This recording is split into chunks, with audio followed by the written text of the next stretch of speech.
사람은 어떤 장면 하나를 평생 기억하며 살아가잖아요. 저한테는 그 장면이 있어요. 그날도 평소처럼 엄마 손을 꼭 잡고 시장에 갔어요. 노란 고무줄로 묶은 생선들 사이를 지나고 엄마가 좋아하던 꽃집 앞에 멈췄죠. 엄마는 꽃을 보고 웃었어요. 그 웃음 지금도 생각나요. 아무 걱정 없는 정말 따뜻한 미소였거든요. 근데 이상했어요. 엄마가 잠깐만 기다리라며 편의점 쪽으로 갔는데 그때부터 아무 소리도 안 들리더라고요. 그 자리에 서서 기다렸어요. 처음엔 5분, 그 다음엔 10분, 그리고 그게 1시간, 2시간이 됐어요. 엄마 어디 있어? 울먹이며 주위를 두리번거렸지만 사람들 속엔 엄마 얼굴이 없었어요. 시장 아저씨가 다가와서 물었어요. 얘야, 누구 기다리니? 그리고 저는 그 말을 마지막으로 기억해요. 경찰차, 낯선 어른들, 그리고 차가운 경찰서 의자에 앉아 작은 손으로 코를 훌쩍이며 말했죠. 엄마 잃어버렸어요. 아니, 지금 생각하면 그게 아니라 엄마가 날 버린 거였어요. 그날 이후 난 아빠와 단둘이 살게 됐어요. 하지만 그건 함께 산다고 하기엔 좀 이상한 관계였어요. 아빠는 그때부터 이상할 만큼 말이 없었어요. 엄마는 어디 갔어? 물어보면 그런 거 묻지 마. 그 말만 반복했죠. 어린 마음에도 그 대답이 뭔가 숨기는 게 있다는 걸 느꼈어요. 아빠는 늘 바빴어요. 일찍 나가고 늦게 들어오고 같이 밥 먹은 기억보다 혼자 먹은 기억이 더 많아요. 어쩌다 집에 있어도 말 한마디 없는 시간이 더 길었어요. TV 소리만 울리는 거실에 나 혼자 있는 것 같았죠. 지금 생각하면 아빠도 그때 너무 무너져 있었던 거예요. 엄마 없이 남겨진 게 나만 힘든 게 아니었다는 걸 그땐 몰랐죠. 근데 그게 서로 상처난 두 사람이 서로를 더 멀리하게 만든 것 같아요. 그래서 난 더 혼자였어요.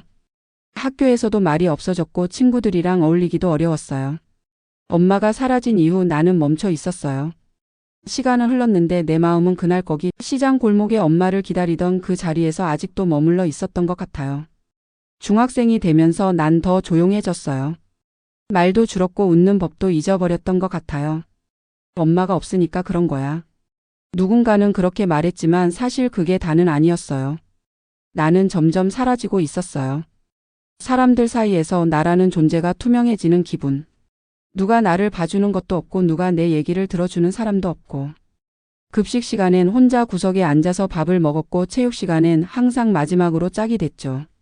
사람들은 말 안 했지만 나를 이상하게 생각했어요. 말 없고 눈치만 보는 애그게 나였으니까. 어느 날 같은 반 남자애가 내 가방을 툭 쳤어요.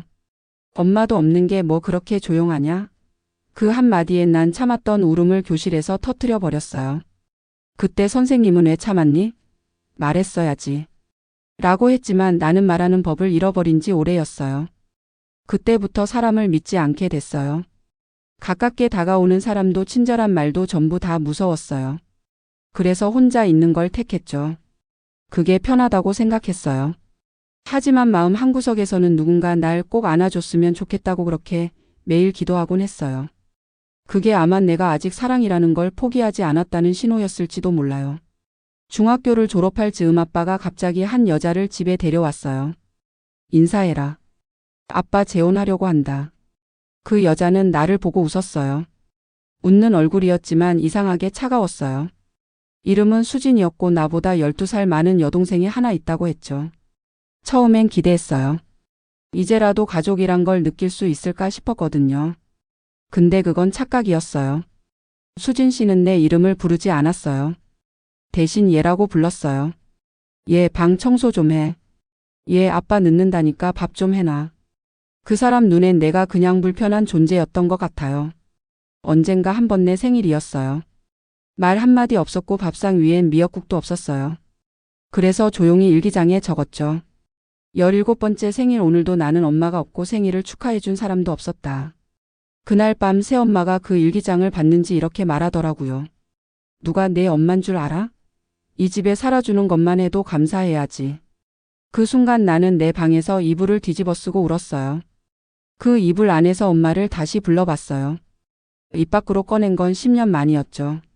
엄마 어디 있어? 나 너무 힘들어. 아빠는 그날도 늦게 들어왔고 아무것도 몰랐어요. 그런 날이 내 17의 전부였어요. 20살이 되고 드디어 집을 떠났어요. 원룸 자취방 가구도 제대로 없는 방이었지만 난 그 공간이 너무 좋았어요. 누구한테도 눈치 안 봐도 되는 곳. 처음으로 나만의 공간이 생긴 거였죠. 그리고 그해 겨울 그 사람이 나타났어요. 이름은 준호. 같은 과 선배였고 처음 만난 날 내가 떨어뜨린 책을 대신 주워줬어요. 너 그림 좋아해? 그 질문 하나로 내 심장이 두근거리기 시작했어요. 준호는 따뜻했어요. 내가 말하지 않아도 내 마음을 먼저 알아봐 주는 사람이었죠. 내가 나랑 있을 땐 좀 편했으면 좋겠어. 그냥 웃어도 돼. 그 말 듣고 진짜로 웃었어요. 거울 속에서 내가 그렇게 웃고 있는 모습을 오랜만에 봤죠. 처음으로 누군가를 좋아하게 됐고 처음으로 사랑이라는 감정을 알게 됐어요. 우린 자주 만났고 서로의 이야기를 나눴고 그 사람은 내 상처를 안아주려 했어요. 하지만 그게 오래 가진 않았어요. 어느 날 준호가 조심스럽게 말했어요. 가끔은 내 마음속에 내가 들어갈 자리가 없는 것 같아. 나는 그게 무슨 뜻인지 알았어요. 내 안엔 아직도 엄마의 빈자리, 아빠에 대한 원망, 그리고 가족이라는 단어에 대한 두려움이 가득했거든요. 그걸 그 사람은 느꼈던 거예요. 내가 아무리 좋아해도 아무리 함께 있어도 내 안 어딘가엔 벽처럼 굳어버린 감정이 있었다는 걸요. 그래서 결국 우린 헤어졌어요. 아무런 다툼도 없이 큰 사건도 없이 그냥 조용히 멀어졌어요. 그 사람이 떠난 날 작은 종이 쪽지를 하나 남겼어요. 다음에 누굴 만나든 그땐 너도 웃는 연습을 하고 있었으면 좋겠다. 나는 그 쪽지를 들고 한참을 울었어요. 사랑을 해봤지만 나는 아직 사랑받을 준비가 안 돼 있었던 거죠. 그 사람 덕분에 잠깐이나마 마음이 따뜻해졌지만 결국 나는 또 혼자가 되었어요. 그때 알았어요. 상처가 남아있는 마음은 사랑을 품기도 어렵다는 걸요. 그리고 그 빈자리를 또 다시 엄마가 채웠죠. 그리움, 원망, 궁금함, 그 모든 감정이 다시 밀려왔어요. 엄마 도대체 어디 있는 거야? 왜 한 번도 날 찾지 않았어?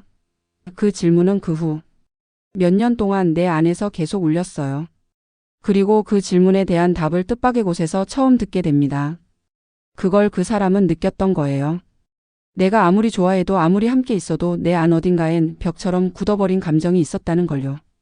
그래서 결국 우린 헤어졌어요. 아무런 다툼도 없이 큰 사건도 없이 그냥 조용히 멀어졌어요. 그 사람이 떠난 날 작은 종이 쪽지를 하나 남겼어요. 다음에 누굴 만나든 그땐 너도 웃는 연습을 하고 있었으면 좋겠다. 나는 그 쪽지를 들고 한참을 울었어요. 사랑을 해봤지만 나는 아직 사랑받을 준비가 안 돼 있었던 거죠. 그 사람 덕분에 잠깐이나마 마음이 따뜻해졌지만 결국 나는 또 혼자가 되었어요. 그때 알았어요. 상처가 남아있는 마음은 사랑을 품기도 어렵다는 걸요. 그리고 그 빈자리를 또 다시 엄마가 채웠죠. 그리움, 원망, 궁금함, 그 모든 감정이 다시 밀려왔어요. 엄마 도대체 어디 있는 거야? 왜 한 번도 날 찾지 않았어? 그 질문은 그 후 몇 년 동안 내 안에서 계속 울렸어요. 그리고 그 질문에 대한 답을 뜻밖의 곳에서 처음 듣게 됩니다. 그날 이후 난 뉴스에 나온 지역 복지센터를 수소문하기 시작했어요. 김정희라는 이름으로 검색해도 나오는 정보는 거의 없었고 직접 찾아가는 수밖에 없었죠. 지하철을 몇 번 갈아타고 작은 시골 마을에 있는 복지센터 앞에 섰을 때 손에서 땀이 멈추지 않았어요. 혹시 진짜 엄마가 있을까? 문을 열고 들어섰는데 직원 한 명이 인사를 했고 나는 조심스레 물었죠. 혹시 김정희 씨 여기 계세요? 직원이 고개를 갸웃하다가 말했어요. 정희 이모요? 오늘은 병원 가셨는데 무슨 일이세요? 병원. 그 말에 가슴이 철렁 내려앉았어요. 직원이 알려준 병원은 근처의 조용한 개인 병원이었어요. 나는 뛰듯이 달려갔고 병원 접수 창구에서 다시 물었죠. 김정희 환자분 혹시 계세요? 간호사가 한참을 찾다가 면회 가능하신가요? 라는 말을 했을 때 난 손을 꽉 쥐고 고개를 끄덕였어요. 복도 끝 병실 앞에 도착했을 때 문을 여는 게 너무 무서웠어요. 10년도 20년도 넘게 그리워했던 얼굴이 그 안에 있을지도 모른다는 생각에 그리고 문을 열었어요. 작은 침대 위 희미한 햇살이 비치는 창가 쪽에 머리카락이 짧고 마르고 눈을 감고 누운 여자가 있었어요. 천천히 다가가자 그 여자가 천천히 눈을 떴어요. 그 눈 분명했어요. 어릴 적 내가 보던 그 눈. 엄마? 그 말에 그 여자가 눈을 크게 떴어요. 입술이 떨리고 숨이 고르지 못하게 빨라졌고 수아야. 내 이름을 불렀어요. 정말 엄마였어요. 그 순간 나는 말도 못하고 엄마 품에 안겨서 울었어요. 어린 아이처럼 그날 시장에서 울며 서 있던 8살의 내가 이제야 엄마를 다시 아는 거였어요.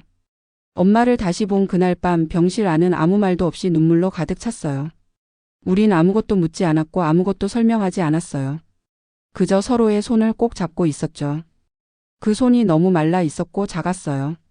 어릴 땐 그렇게 따뜻하고 크게 느껴졌는데 지금은 금방이라도 부서질 것처럼 약해 보였어요. 미안하다. 수아야. 엄마가 그렇게 말했어요. 내 이름을 그렇게 부르는 소리 잊고 있었는데 하나도 잊히지 않았더라고요. 나는 조심스럽게 물었어요. 왜 그때 나 두고 갔어? 엄마는 한참을 침묵하다가 조용히 입을 열었어요. 그날 사실 그냥 사라진 게 아니었어. 엄마는 아빠에게 오랫동안 폭력을 당해왔대요. 밖에선 다정했지만 집에서는 엄마에게 화를 내고 때로는 손찌검도 했다고 그날 시장에서도 전화로 심하게 다퉜고 그게 마지막이었다고 너한텐 그런 집에서 살게 하고 싶지 않았어. 그래서 도망치기로 했어. 당장 널 데려오면 아빠가 무슨 일을 할지 몰라서 차라리 내가 못된 엄마가 되자고 버린 척 하자고. 그게 너 지키는 길이라고 생각했어. 나는 그 말을 들으면서도 쉽게 용서가 되지 않았어요. 그래도 한 번은 올 수 있었잖아. 내가 얼마나 엄마 찾았는지 알아? 그 말에 엄마는 고개를 떨구고 울었어요. 너무 늦었지. 그치만 나 하루도 널 안 그리운 적이 없었어. 엄마의 눈에서 계속 눈물이 흘렀고 나도 더는 참을 수 없었어요. 우린 그렇게 서로의 상처를 꺼내놓고 마주봤어요. 말로 다 풀 수는 없었지만 그날 처음으로 진짜 대화가 시작된 거였어요. 그리고 나는 알았어요. 엄마는 나를 정말 사랑했단 걸. 엄마와 다시 만난 이후 난 병원에 자주 갔어요. 회사 일 끝나고 들르고 주말이면 같이 창밖을 바라보며 조용히 이야기를 나눴어요. 엄마는 여전히 말수가 적었지만 눈빛이 전보다 훨씬 부드러웠어요. 우리는 마치 시간을 되돌려 처음부터 다시 엄마와 딸이 된 기분이었어요. 하지만 시간은 우리를 오래 기다려주지 않았어요. 엄마의 병은 생각보다 많이 진행돼 있었고 의사는 조심스럽게 말했어요. 이제 준비하셔야 합니다. 그 말이 그렇게 차갑게 느껴질 줄 몰랐어요. 그날 밤 엄마의 손을 잡고 앉아 있었어요. 침대 옆 작은 탁자 위엔 내가 유치원 시절 그렸던 가족 그림이 놓여 있었어요. 엄마는 그림을 보며 입술을 떨었어요. 그땐 미안하단 말도 못했는데 지금이라도 내 손 다시 잡을 수 있어서 정말 고마워. 나는 엄마 손을 꼭 잡으며 말했어요. 나 이제 괜찮아. 엄마가 날 사랑했던 거 이제는 알아. 그 말에 엄마는 아주 작게 하지만 분명히 웃었어요. 그리고 잠들듯 눈을 감았어요. 그게 엄마와의 마지막 인사였어요. 장례식 날 하늘은 이상하게 맑았어요. 나는 하얀 국화를 들고 엄마의 이름을 마음속으로 천천히 불렀어요. 엄마 이제는 아프지 말고 다음 생엔 나 꼭 다시 찾아와. 그리고 이번엔 끝까지 내 옆에 있어줘. 며칠 뒤 나는 엄마가 봉사활동 하던 복지센터에 갔어요. 엄마가 남긴 흔적이 작은 벽에 사진처럼 걸려 있었고 사람들은 엄마를 따뜻한 사람으로 기억하더라고요. 그제야 조금 엄마가 떠나 있었던 시간도 받아들일 수 있었어요. 그리고 어느 날 나는 바닷가로 갔어요. 엄마한테 쓴 편지를 하나 접어서 작은 유리병에 넣고 조용히 바다에 던졌어요. 그 유리병이 파도에 밀려 멀어지는 걸 보며 나는 속삭였어요. 엄마 잘 가. 그리고 사랑해. 그날 이후 나는 매년 같은 날 같은 바닷가에 가요. 엄마와 나만의 약속처럼요. 그렇게 나는 비로소 엄마를 보내고 나 자신을 다시 안아줄 수 있게 됐어요. 그리고 진짜 어른이 된 것 같았어요. 들어주셔서 정말 감사합니다.